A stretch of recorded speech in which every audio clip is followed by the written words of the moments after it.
creation. We're grateful in the brilliance of life's perfection. We're grateful for the blessings already given. In the goodness of God we're living, in the finished kingdom of heaven, and all is well. All is well. All is well.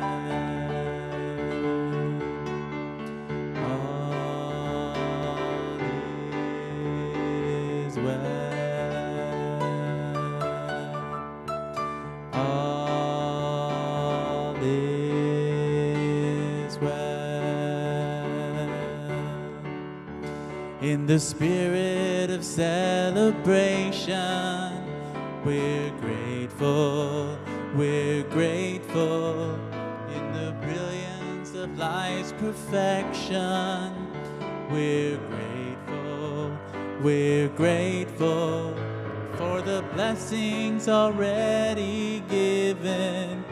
In the goodness of God we're living, finished kingdom of heaven, and all is well. All is well. All is well. All is well. All is well.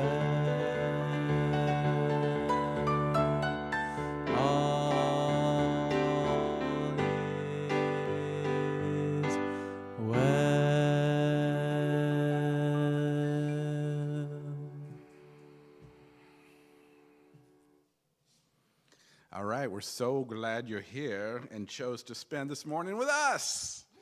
All right. My name is Randy. I'm a spiritual practitioner here at Genesis, and I will be your host today. Hello. All right. Okay. Your online host today, I think it may be Gideon or someone else. And whoever you talk to is a loving person, and you're awesome. Okay. If you're watching on Facebook, please say hello to everyone in the comments and share your reactions and make a connection. All right. So please join me in reading our mission and vision statements.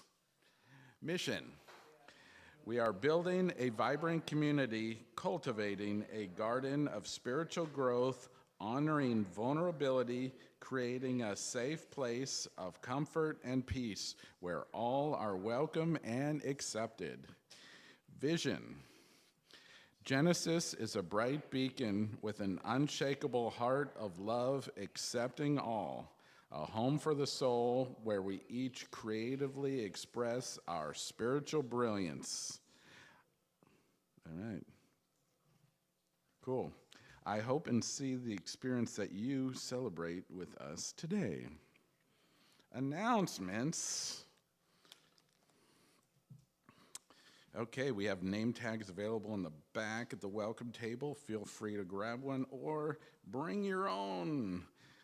All right, we are looking for greeters at the door as part of our volunteer welcome team. See Cynthia if you're interested in signing up.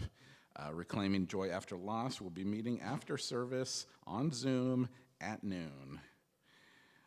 This is a caring, safe support group that helps mend the hearts of anyone experiencing the loss of a loved one or any major change or transformation. Calling all Genesis family and friends, come build tiny homes with sound foundations Sunday, May 4th from 2 to 6 p.m. Sign up at the welcome table, and email will be sent out to those who signed up this week, so feel free to add your name today if you want to help out. It's that time again. Join us for community meeting and potluck on May 18th after service. Please come ready to share your thoughts on Genesis. Okay, there are 2 upcoming classes at Tacoma CSL happening in May, Foundations and Roots. The welcome table has more information on each class, or you can find posts on Facebook. Those are good if you want to become a practitioner or if you want to study more. There will be a book study after service. We'll be finishing our current book soon and moving on to the 4 Spiritual Laws of Prosperity by Edwin Gaines. You are welcome to join us today. Okay. I am a woman of power. Okay. Cool.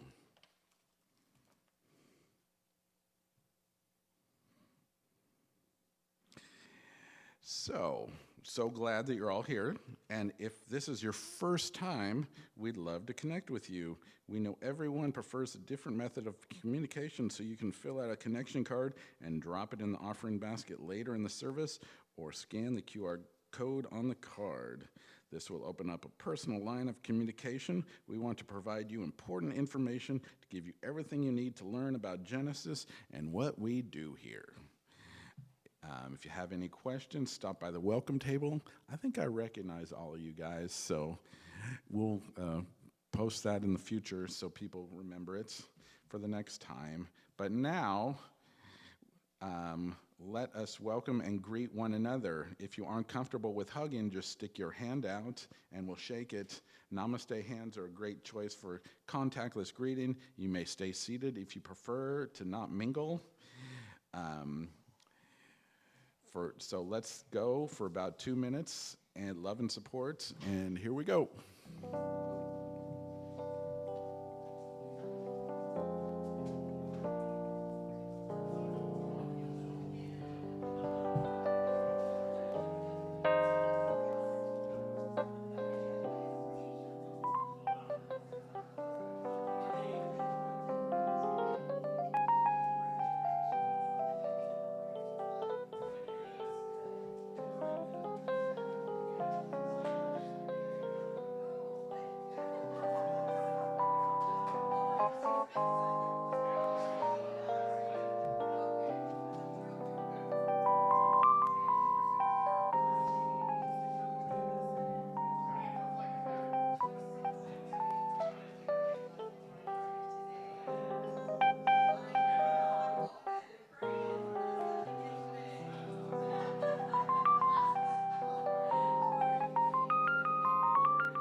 Okay, so I'd like to take this time now to thank everyone in service today. So the cleanup, setup and cleanup crew is the usual suspects, all the lovely people here. Morning greeter, we got Cynthia. Projector and video, we've got Eric. On offering collection, we've got Gideon. Sound tech is Jim. I'm the service practitioner, and our musicians are Chris and James. All right. We're so grateful for those who show up in service on Sundays. We could not pull this all together without you. If you'd like to be part of the Genesis service team, please connect with Gideon after the service or inquire at the welcome table. So feel free to remain seated and join us in singing our centering song, Breathe and Turn Within.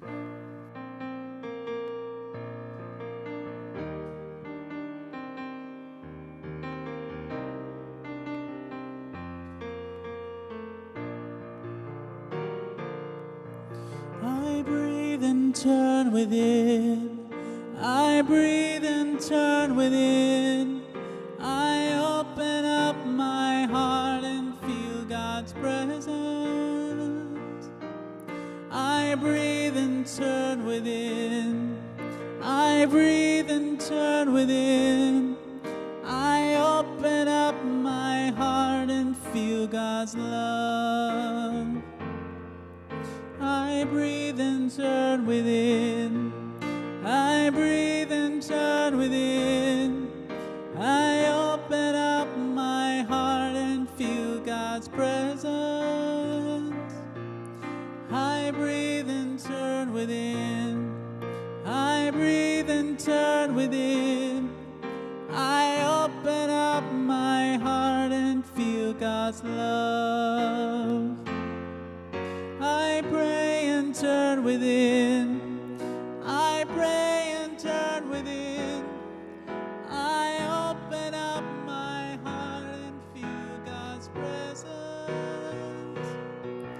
I pray and turn within. I pray and turn within. I open up my heart and feel God's love. I sing and turn within. I sing and turn within. I open up my heart and feel God's presence. I sing and turn within. I sing and turn within. I open up my heart and feel God's love. I open up my heart and feel God's love. I open up my heart and feel God's love.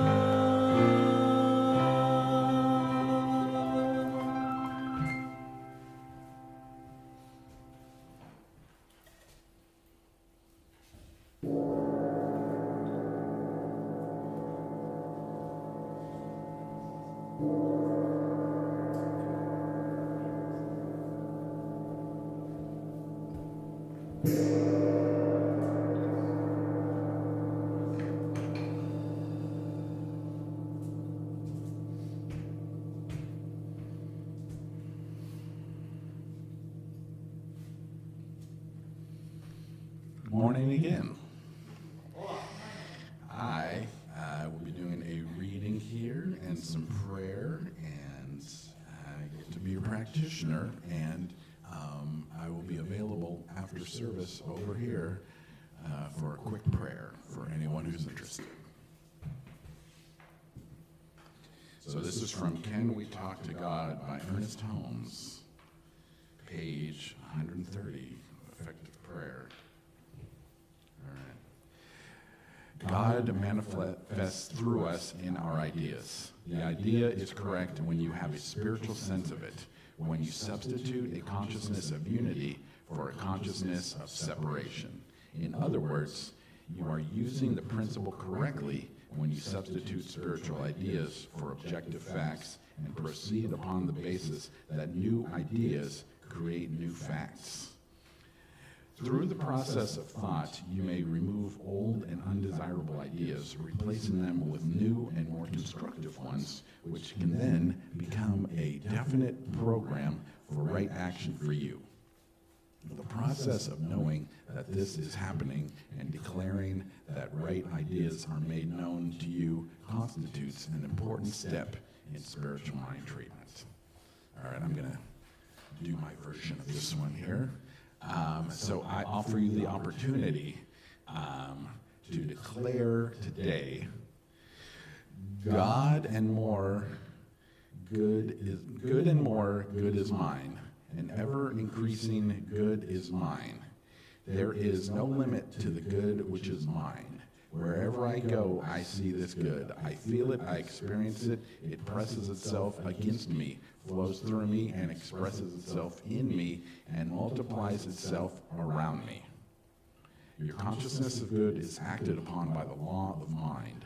Such awareness acts as a law of elimination and expulsion of every discord, to every sense of accumulated bondage, to every sense of impure congestion and accumulation. Your prayer directs the law and is the motivation of its power. Be sure you do not deny your own understanding, because what you feed grows. So let's go into prayer. And I just take this moment right here and right now to know that life is good, and each of us are pure and whole and complete, and in each moment. And we can put aside our past, knowing it brought us here, and give great thanks, and know that our future will come in perfect time, in perfect action, perfect being, and just know that right here is that now moment where we each live. And this is always what we have, and it moves, but we're always in it. And so this now moment, I know that life is good, life is perfect, and I get to see the good in each moment, in each happenstance, in each person, and knowing that it is inherently perfect. And I say, thank you, God, and so it is. Right. So now, more beautiful music from Chris and James.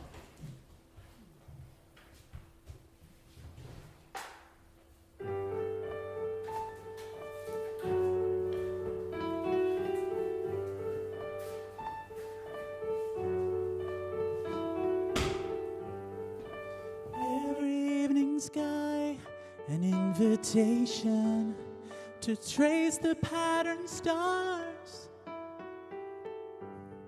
And early in July, a celebration for freedom that was ours. And I notice you in children's gaze, in those who watch them from the shade. Every drop of sun is full of fun and wonder. You are summer.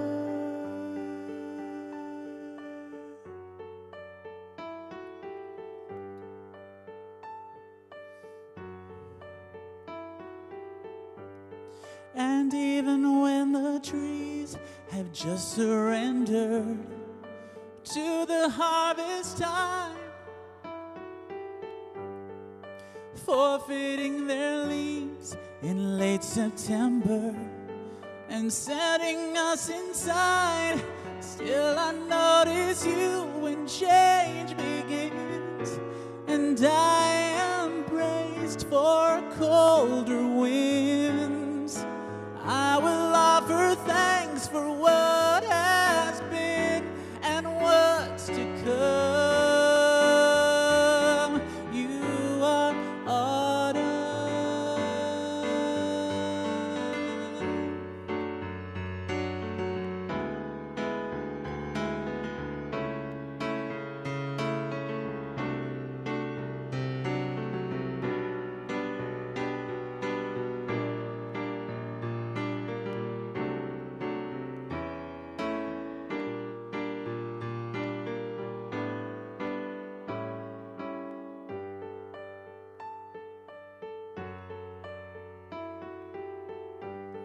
And everything in time and under heaven finally falls asleep,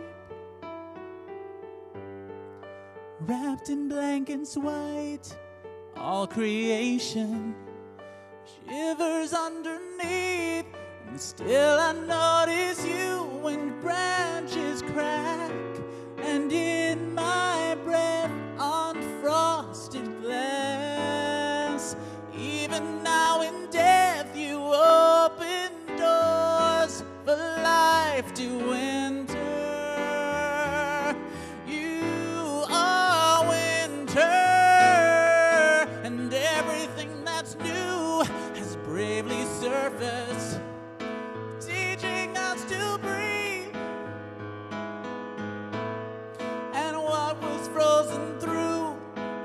newly purposed, turning all things green.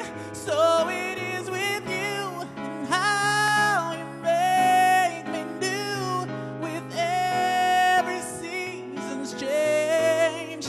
And so it will be as you are recreating me. Summer, autumn, winter, spring.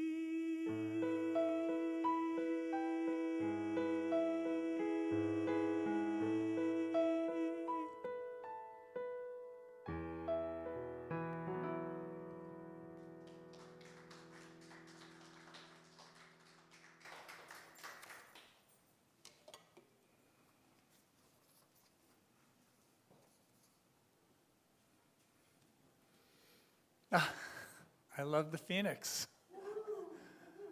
Oh. So, right, regenerativity is what we're going to talk about. And it's interesting because this is something, I don't know how many of you are Star Trek fans, but the Borg, oh, quite a few. So you know the Borg regenerate. That's right. Right, you remove the resistance so that it'll be futile.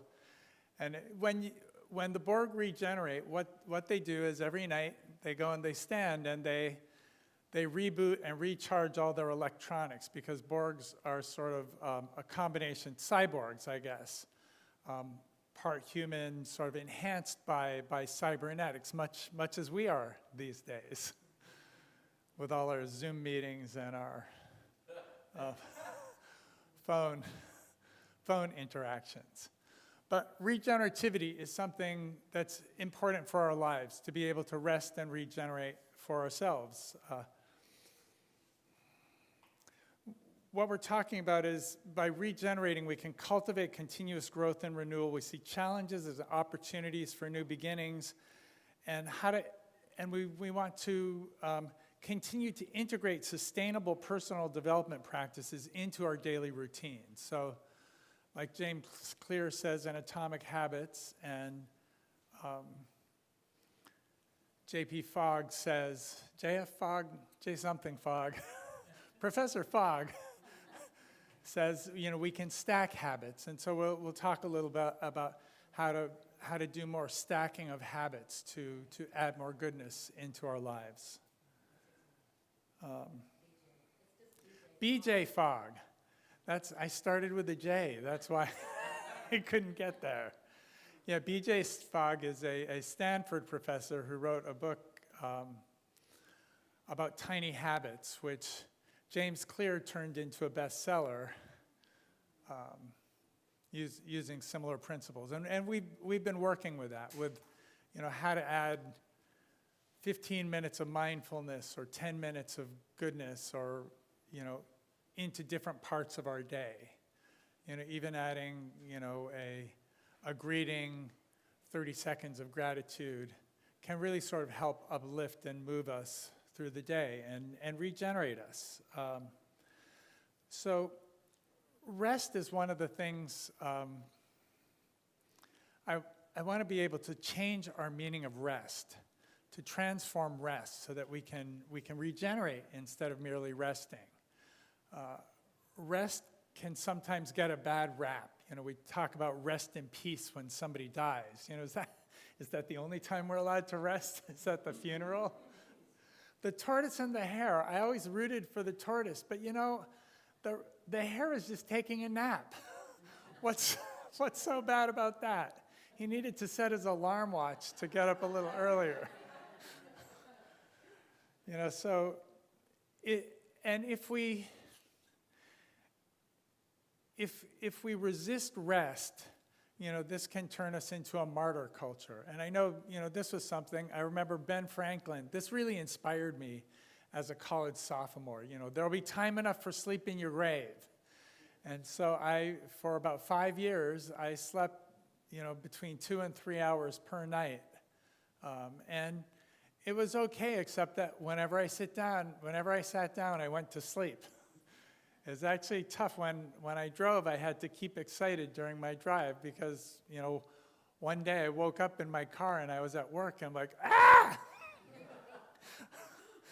I mean, luckily I had a guardian angel that helped steer the car that day, but we don't have to be a martyr. We're allowed to rest, and I'm going to talk about different ways that works. I want to start off talking with, first a Bible quote from Romans 12:2, and Romans is, this is a letter St. Paul wrote to the Roman Christian church. He hadn't met them, but it's considered to be the clearest, it's the most complete explanation of what Christianity was like, back just a few decades after Jesus died. Paul is sort of a mixed figure, but he says some great things. One of my minister friends gets a lot of mileage because she knows 100 Paul quotes that she can pull out at the drop of a hat. But this one, be ye transformed by the renewing of your mind. Be ye transformed by the renewing of your mind. And this is one of the things we talk about with continuous learning and continuous growth. And changing habits, we can renew our minds. And when I was a kid, they used to think that once you grew up, your mind was stuck and it was just going to stay that way. But now we know that our minds change and evolve throughout our lifetime, and they can do it more or less depending on how we adapt, how we work with it.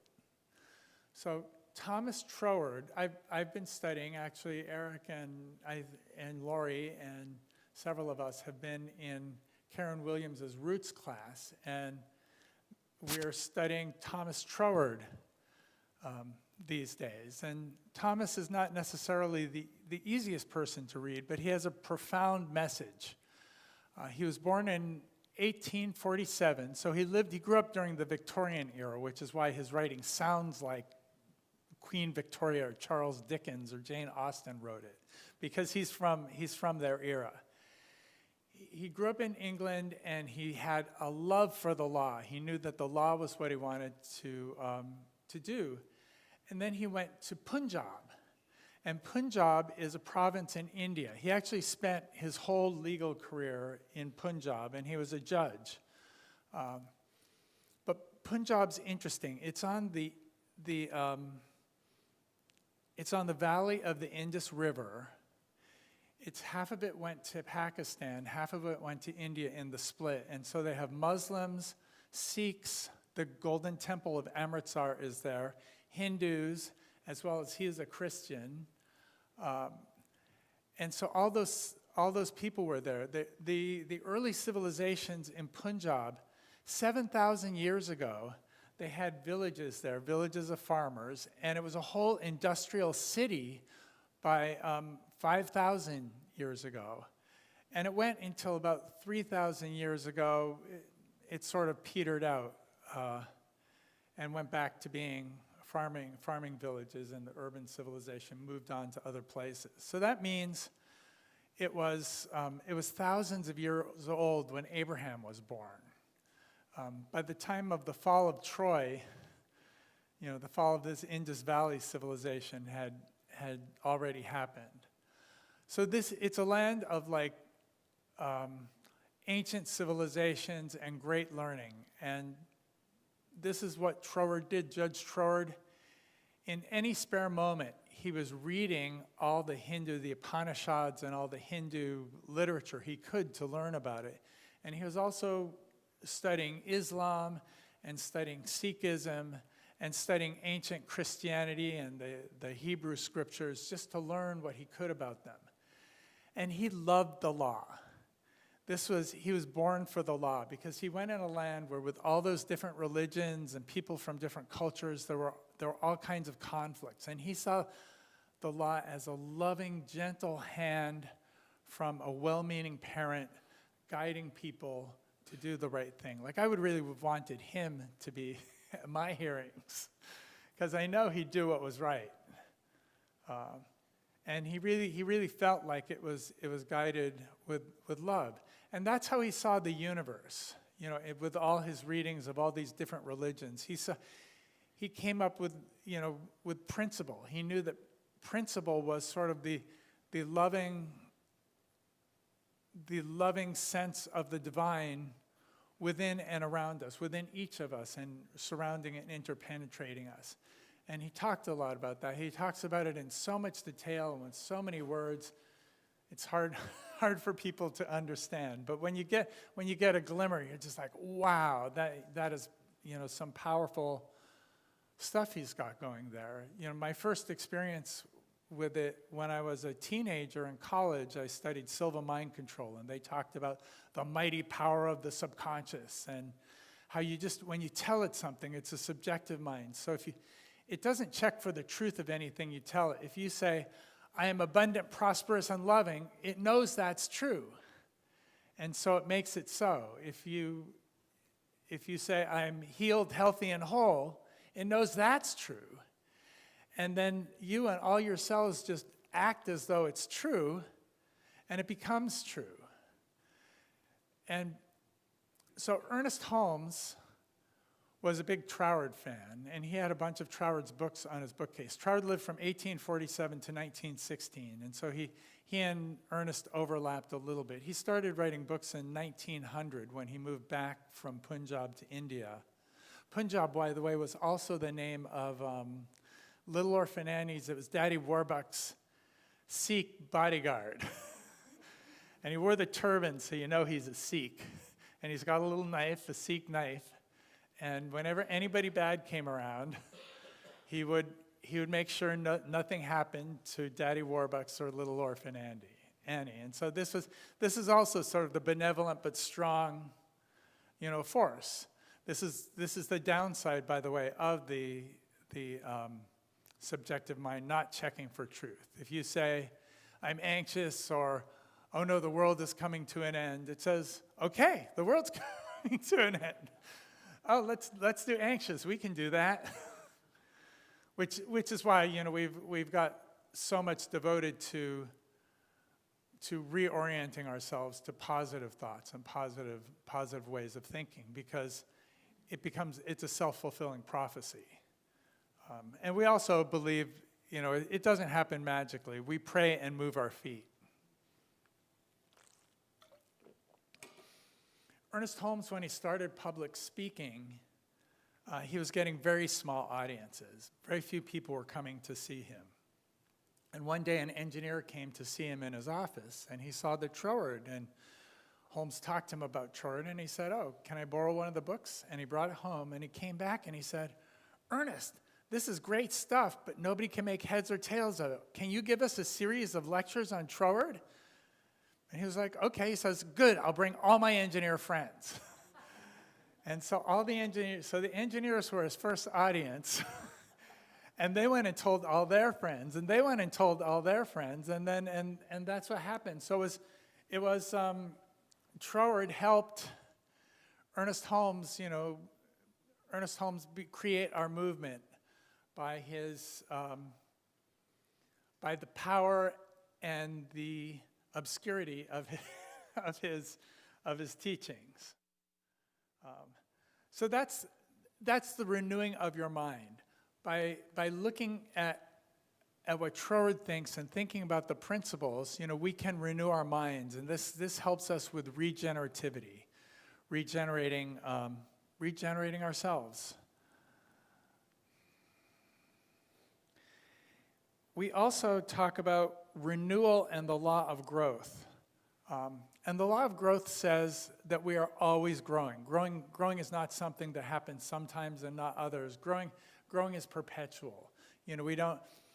I used to think, as a kid, one day I'd get to be an adult, and then I'd stop growing, but no. I grow in lots of different ways, and we all grow in different ways, and one of the things we do to grow is we get rid of things we no longer need. And when Troward was studying the Hindu gods, Brahma is the god of creation, and Vishnu is Brahma creates new things, and we invoke Brahma when we want to make something new. Vishnu is the god of sustaining. That's the god of loving what is and connecting with what we have and enjoying, being grateful for what we have. And then Shiva is the god of transformation or destruction. Shiva's like, don't need it, don't need it, don't need it. Look, we could use this instead. And we need some Shiva. There's a lot of Shiva energy going on in our country these days, and we don't have to cheer for it, but we can know that we have the Brahma energy to recreate things in the midst of the Shiva. So one of the things that's recently one of the people who's recently left us is Pope Francis. And I want to talk about him because he really is about, what do you call it? Entelechy. Entelechy is a term that Aristotle used. And following your entelechy is following your nature, following your destiny, following your, what you are meant to do. And Pope Francis is somebody who really did follow his entelechy. He followed his nature. He's also, I was telling Joy that, he got the job of Pope. He'd already been passed over for the job of Pope when he was a young man in his 60s. When he was 78, he got the job. And he's like, oh. But he did some great things, and I want to walk you through his life to show you how his life showed him growing into being the Pope and getting rid of some things, adding some things, bringing that power into his popiness seems disrespectful somehow, but papacy, thank you.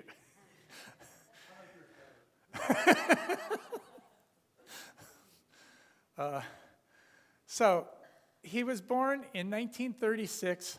Jorge Bergoglio was born to an Italian immigrant family. So he lived in an immigrant neighborhood in Buenos Aires, Argentina. He learned how to speak Italian as a native language, which helped because he ended up being the first non-European pope. And I think it helped that he spoke Italian completely fluently. But he lived in a tight-knit community of people who were poor immigrants, but they supported one another. And you could see this is his vision, that he thinks we should treat immigrants well and that we should support one another. At the age of 21, he became a Jesuit, and the Jesuits are well known for education and for wanting people to get along. I think it was Ignatius who founded the Jesuits. He wanted to be like a noble knight going and killing everybody, but he was actually not a very good knight. And then he wanted to become a martyr, so he went off to a Muslim country so they would kill him for being a Christian, but he got so sick he couldn't even stand up to go and have somebody kill him. And so finally he slunk back, and he became and he founded the Jesuits, and he decided to learn and inspire people to work together in a peaceful way. So, and of course we have Jesuit colleges around here. Gonzaga's famous, Seattle University's a lot closer. So the Jesuits have had a positive influence around here. He became a priest while things were, the Argentinian government was sort of falling apart. There were a lot of right-wing guerrillas and terrorists, and finally a right-wing dictatorship. And at the time of the right-wing dictatorship, he was actually in charge of all the Argentinian Jesuits. He was the leader of the Jesuits. But these people believed in liberation theology, which is the thought that the goal of church is to make people's lives better, especially by political means, if at all possible. Unitarian Universalists would go a lot for the liberation. My birth church loved this liberation theology. There was always a protest to go to after Sunday service. People were there handing out the picket signs. And so the problem was the government would disappear the priests who were involved in liberation theology, and Francis was criticized for not doing more to get them back. We found out later on that he was working very hard behind the scenes, but he found that if he were vocal about their disappearance, they were even less likely to return. So he wanted people to aim the church at helping people, at being spiritually conscious, at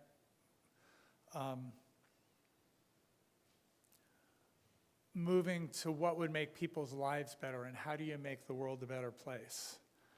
He ended up, in the 1980s, he was actually removed from leadership, and he just moved into a small apartment for about 8 years. Small apartment, he taught some people, and he just used mass transportation and ate in cafeterias and had like that kind of a life, and he discovered he loved it.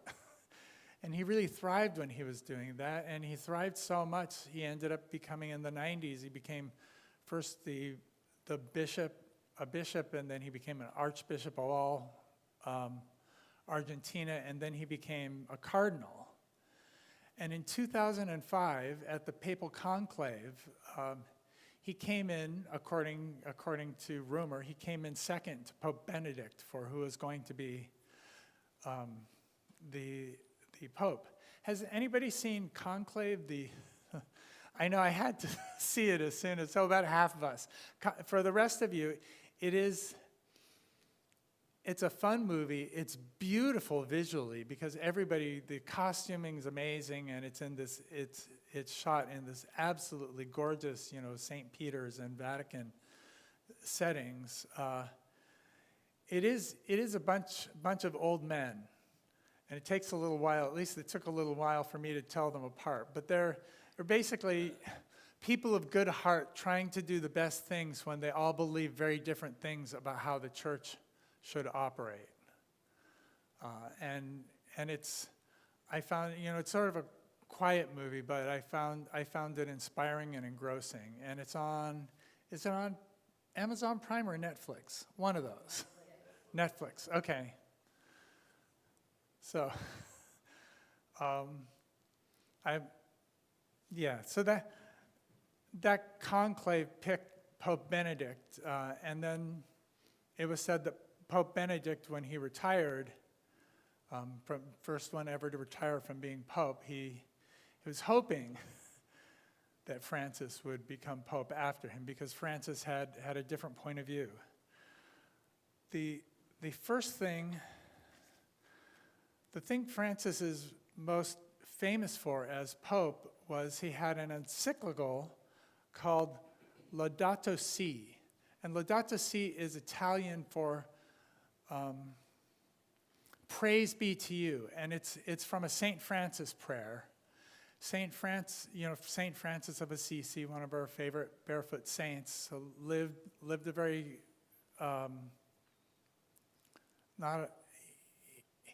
he had no luxuries. He lived a very small, normal life, but he was all about helping the poor. He was all about giving what he could to everybody and enjoying and appreciating the world, keeping the world as a beautiful place. Laudato Si is about, we are so grateful for this beautiful world. We're grateful for all the people in the world, and we vow to do what we can to keep the world beautiful for everybody and for future generations, and to take care of the people in the world. It was somewhat controversial because it talked about the damage from climate change, and some people didn't think climate change was a real problem that people should address, but in general, most people loved it. He was also good at, in the Jubilee Year of Mercy, he talked about forgiveness, compassion. He worked on interfaith. He had a joint declaration with Muslim leaders about taking care of people, being good to the world.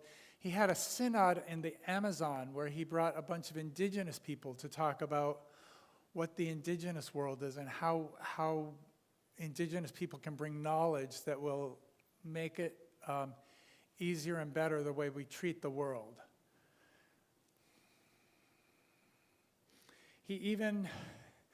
it was funny. One of his most famous quotes is, "Who am I to judge?"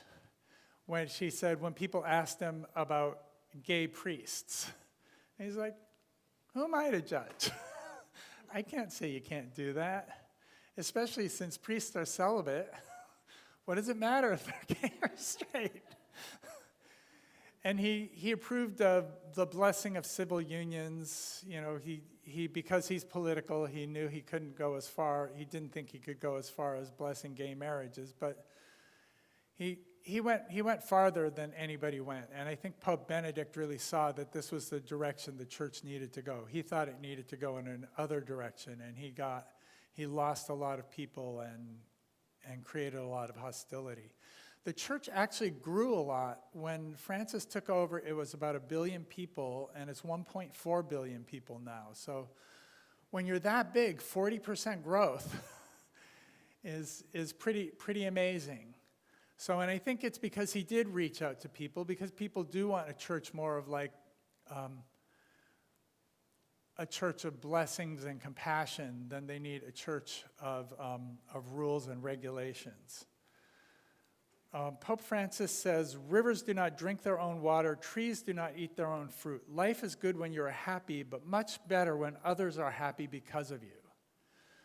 So trees don't drink their own water. No, rivers don't drink their own water. Trees don't eat their own fruit. Life is good when you're happy, but much better when others are happy because of you. So our habit stacking, we are undergoing something, I think we can call it attention attack, where there are people who want to grab our attention at every moment and just snatch our attention away. And we do a lot of it to ourselves, where, so I actually this week, to help me, I had this app that I thought would be helpful when I installed it, and it just has a little thing saying how many news stories I haven't read. But you know what? It always seemed to me like one was too high a number. And when I just turned off that alert, suddenly I had much longer that I could pay attention to things and not check on what's the news this minute. How can I go another minute without the news? We call these, it's a kind of dopamine addiction, that we want to connect with what's going on. We want to feel connected. And it is important to connect with what's going on. What we need to do is look and see which of these dopamine connections are going to give us instant pleasure versus long-term satisfaction. Like when you go on a walk, you get some instant pleasure out of it, not as much as, eating a bag of onion rings, but some, but more long-term satisfaction. Unless you're really craving the sulfur and the onions, you're going to get more long-term satisfaction from going on a walk. And, similarly, when you compulsively watch shows on TV you don't care about versus maybe, the Conclave, some of them, it's not that TV is bad for you, it's that if you pay attention to what's bringing you long-term happiness versus short bursts of pleasure, then that will help you sort of move your habits. So but what I'm talking about is another form of habit stacking, except instead of attaching it to an old habit, it's habit nudging, where you're nudging. If you feel a lack of energy. One of the things I found, if I get tired if I find myself tired, one of the things I can do, I could eat something that would give me more energy, or I could do squats. And squats they're not very glamorous, but after a few squats, really 3 or 4, I have more energy. I don't have to run for the cookie. So, So that's what I want to encourage you to do, is look at your dopamine addictions. What kind of things, I love Facebook because I get to connect with my friends and trade laughs and positive imagery. And sometimes I sit down with Facebook and suddenly it's 40 minutes later. I'm like, oh. And I enjoyed the 40 minutes. I think it sort of disappeared. But long-term satisfaction, maybe I'd be better off setting my watch for 10 minutes and then moving that way. And that's, it's a way to nudge our habits to be more positive. So I'm going to encourage you to embrace our regenerative power. Like the Borg, we can, I have to tell you about, so the Borg have to regenerate every night, and at one point in Star Trek Voyager, they end up adopting a bunch of little kid Borg, some 5-year-old up to teenagers, teenage boys, little girls, and all the ages in between. And so 7 of 9 is assigned to be their parental figure, and she says, "You must regenerate." And they said, "No, I don't want to regenerate." It's not optional. Comply. But that doesn't work with teenagers all the time.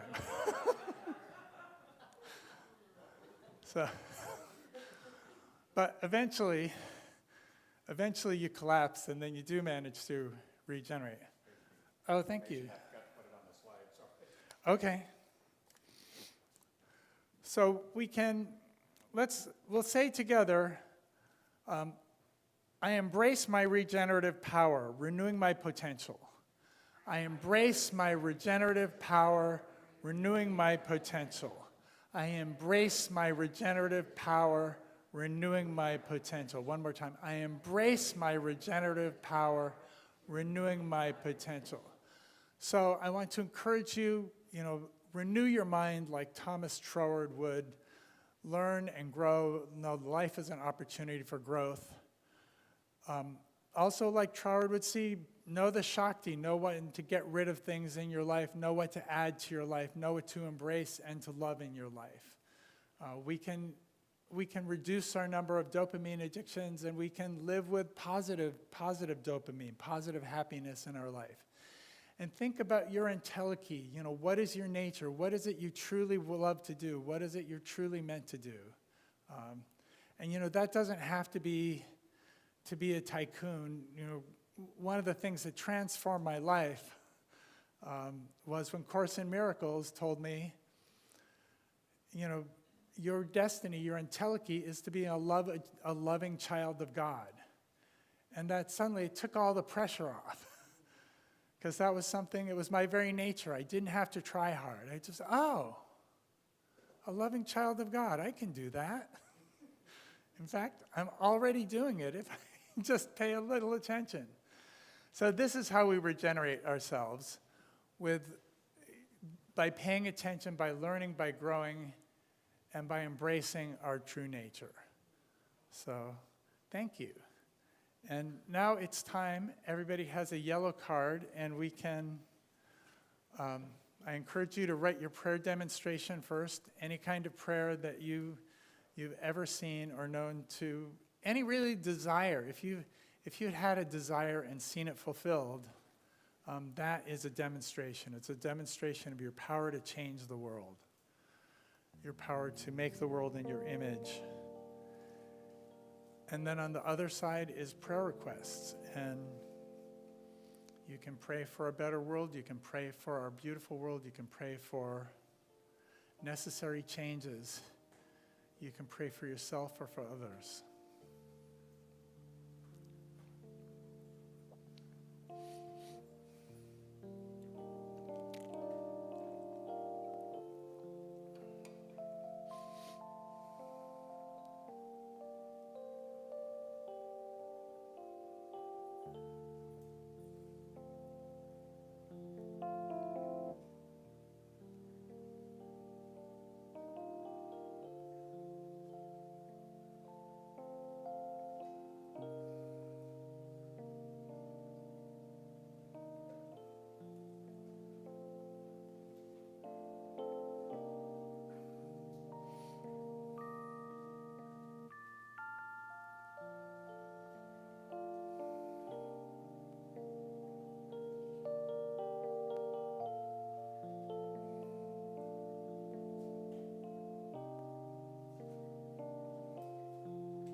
let's have more beautiful music.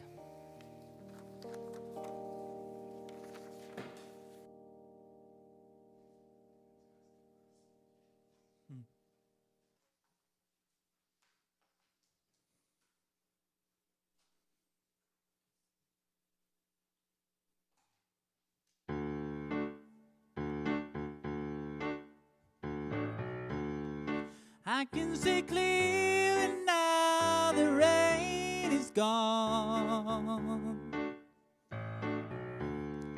I can see all obstacles in my way. Gone all the dark clouds that had me blind. It's gonna be bright, bright, sunshiny day.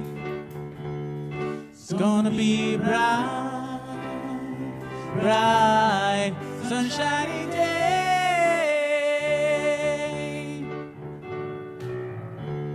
I think I can make it now. The pain is gone. All of the bad feelings have disappeared. Here is the rainbow I've been praying for. It's gonna be bright, bright, sunshiny day. Look all around, there's nothing but blue skies. Look straight ahead, nothing but blue skies. Smiling at me, nothing but blue skies. Do I see bluebirds singing a song? Nothing but blue skies from now on. Never saw the sun shine so bright, never saw things going so right.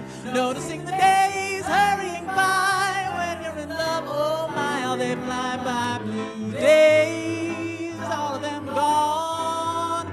Nothing but blue skies from now on. I can see clearly now the rain is gone. I can see all obstacles in my way. Gone all the dark clouds that had me blind. It's gonna be bright, bright, sunshiny day. It's gonna be bright, bright, sunshiny day. It's gonna be bright, bright, sunshiny day.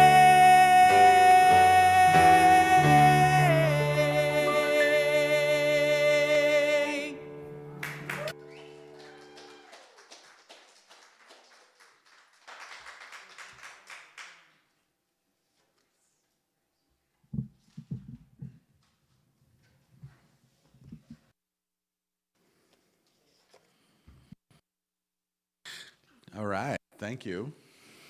Genesis is a community dedicated to love, inspiring harmony, and creating connections to empower spiritual growth. And we love that you are here to share that with us. This is an invitation to participate in circulation to connect with abundance and generosity. Your participation makes all this possible. We truly appreciate your support. Let us take a moment to craft our financial gift. If you're on Facebook, please visit our website at, if you're on Facebook, please visit our website at genesiscsl.org, or you can text your tithe to 206-800-7595.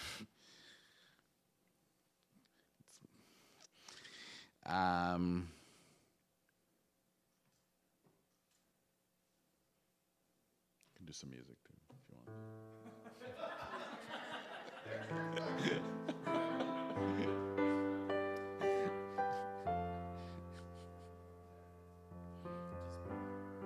Play with their crafting. All right, crafting.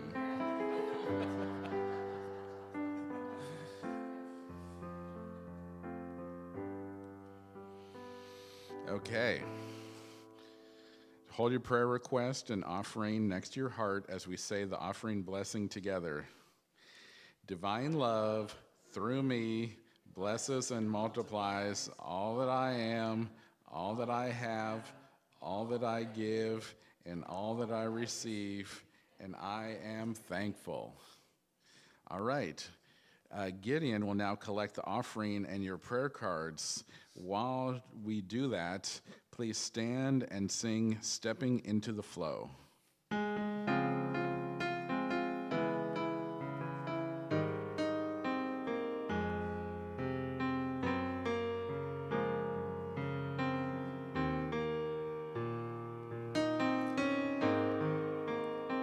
Stepping into the flow, giving and receiving, blessing that I know I'm a part of something bigger in all I am. So grateful, I'm stepping into the flow. I'm stepping into the flow, giving and receiving, blessings that I know I'm a part of something bigger in all I am. So grateful, I'm stepping into the flow. So grateful, I'm stepping into the flow.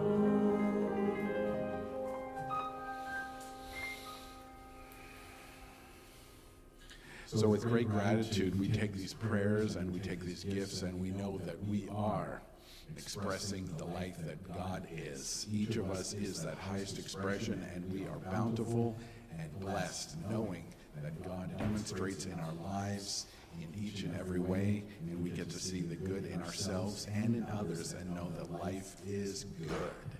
And I say, and so it is. Thank you. All right. So, thank you everyone for joining us today. Please join us after service for food and fellowship.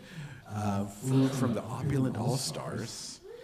And, let's see what we're doing here. Join us after for fellowship. I will be in the alcove over here if you'd like to pray. Wishing everyone a week filled with joy, love, and true connection. Please stand and sing our closing song, I Release.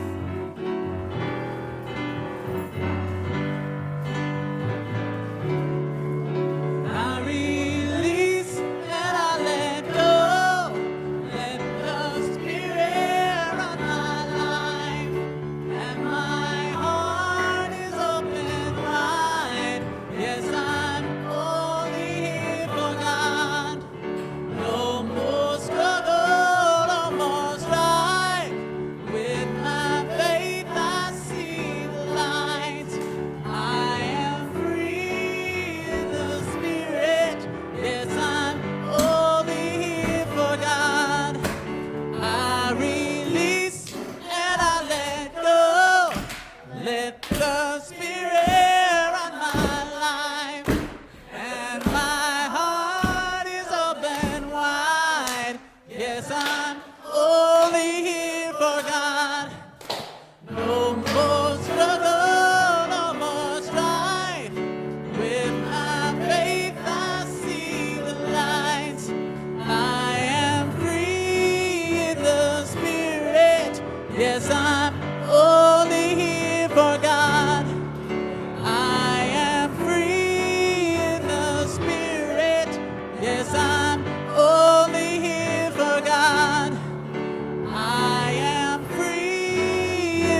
trip. Thank you. I love the Phoenix. Oh, yeah. Yeah, you said you've done some astrology?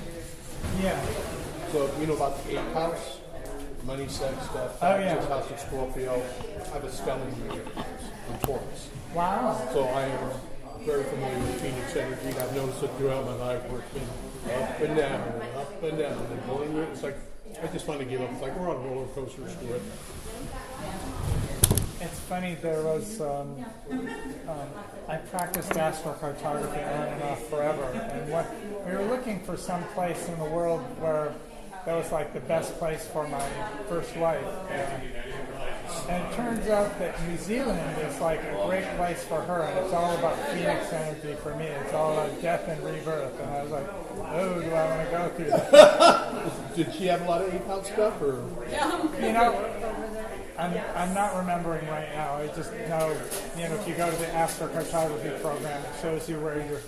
She had like a Jupiter and a Venus line there, so that means she'd be both successful and everybody would love her. Mm-hmm. We actually found when we were doing the program that going for the Venus lines was really what made people happiest, because if you're on a Venus line, everyone loves you, and who cares? Right. I grew up in a Jupiter line with like no Venus anywhere, and so I was like very successful and unhappy. And, Yeah, I can see that. and compared to, it's nice to be happy. So I wonder if New York City's like on a Mars line or something. Oh, And all it could that be. disco and aggression. Oh, yeah. Sexy, and of course Mars does have a little bit to do with the 8,000, so it's Pluto. Good job as always, Eric. Yeah, it's funny, Silicon Valley Said was good job as always. Oh, thank I you. got a Mars line on Silicon Valley Really? for me. Sadly, for my first wife, she had a Saturn line going through romance. I think she had a Saturn line in romance. Saturn cross Venus or something. Anyway, whatever it was, there was always something wrong with our relationship when we were anywhere near California. But, yeah, it was fine. Yeah, if you Google it, there are places on. Yeah. Little redhead gal. Oh yeah. I think her and her husband are getting older. I haven't heard for a little while. It seems like it's locked away. I'm a little concerned that she did astrophotography based on the United States having a birthday of July 476. And so she could tell like when coronavirus hit. Pluto was going over right over Wuhan on her map. So it's like, she thought, I'm teaching to do that someday. I'm like, okay, that sounds good. I thought this was like something she'd come up with, but it sounds like something you've been using. So Yeah. astrophotography, I'm gonna look at that. Thank you. Yeah. Okay, I'm gonna go grab a smoke before I have to start tearing this stuff down. Okay. You need smoke. Great. Thank you very much, Rev. Great serving again. Thank you. Okay. I appreciate it. Thanks. Yeah, sorry, I forgot I realized just after the slideshow was going, I realized I didn't put the affirmation on the slide, so I thought, well, at least I'll write it down and I'll hand it to you. The Phoenix was great though. Yeah. And it said regeneration, which is the word I wanted everybody to go away with. Right? But yeah, thanks for that. So that way we got to say the affirmation together. Right. Yeah, at least we got it.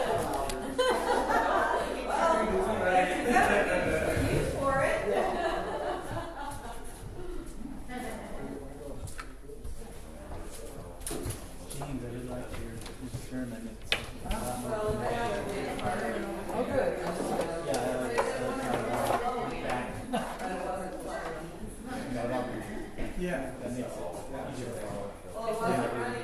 Okay. Yeah, mine too. Oh, the songs were beautiful. I love the medley at the end. I like being part of the Chris Sullivan backup band. Yes. Yeah, I was going to do more, no, I didn't really have to work on it, because I was trying to do the Ella Fitzgerald for the guys, and I listened to her on the way here, and she just like beat bops her way through like 3 verses. And I was like, I can't do that. But yeah, It was really good. I did. I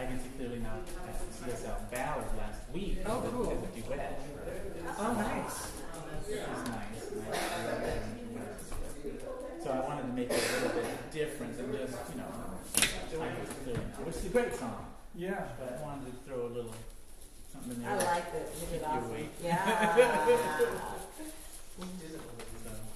All right, I guess I'll see you guys in June. See you, Chris. Thank you. Yeah, thank you so much.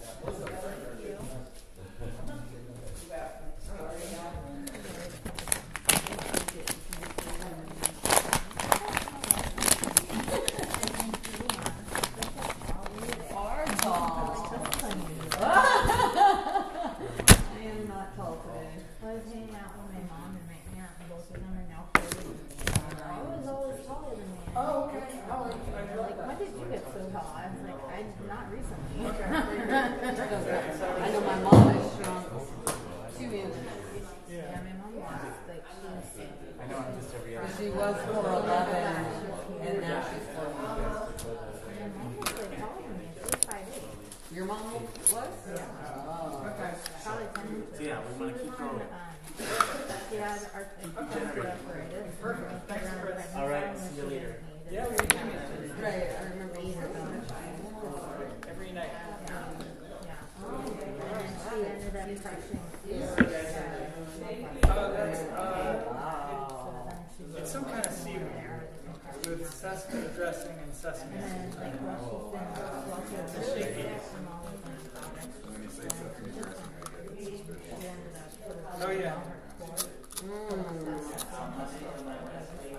Right. Yeah. Yeah. right? And it's been sort of a, oh my god, they can turn around that fast.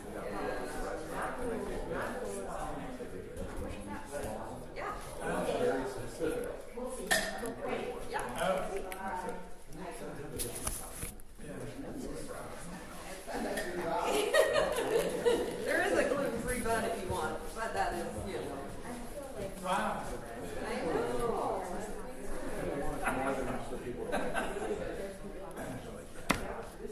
I should probably have 2 days. Well, yes, exactly. I just want the good stuff. I don't need that. I love crackers. There's something about crackers versus bread. Yeah. Yeah, I'm a big crunch. Even my breads I like to toast. I don't know if it's mayonnaise here or is it different? Or the apple pear fruit.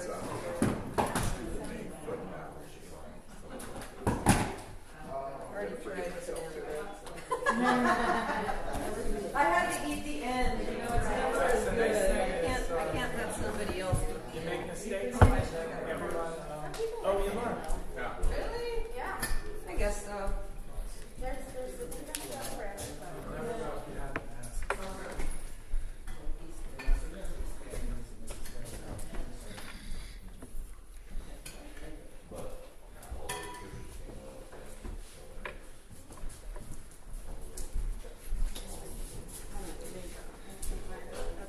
I'm coming back for cupcakes. Wait, I got an extra plate. Al, did you get a cupcake yet? Well, okay, You want one? sure. Looks like there's looks like there's 2 different kinds. Okay, well then we both need one of each.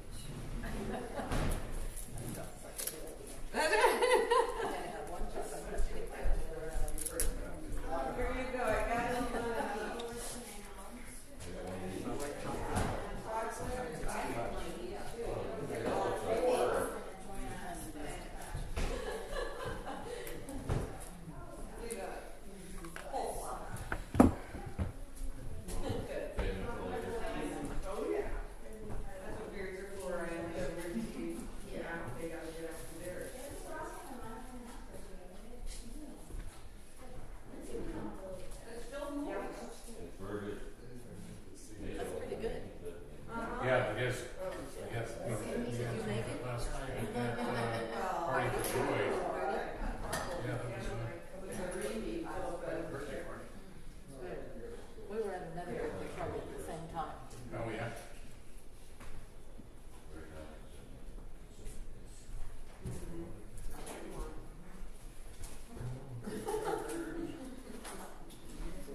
propeller head? Yeah. Well, does it match what you're wearing?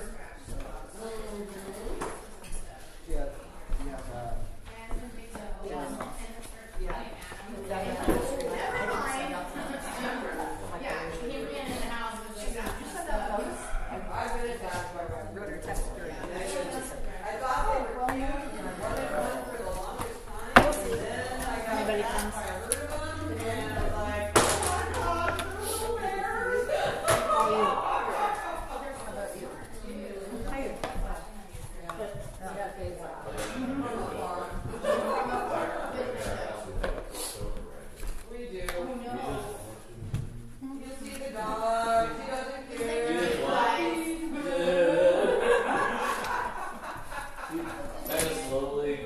Karen's out of town, so you won't have book study. Book study. Unless you want to lead it. Say what? Unless you want to lead it. Not particularly. That's okay. Yeah, probably so. They're fine.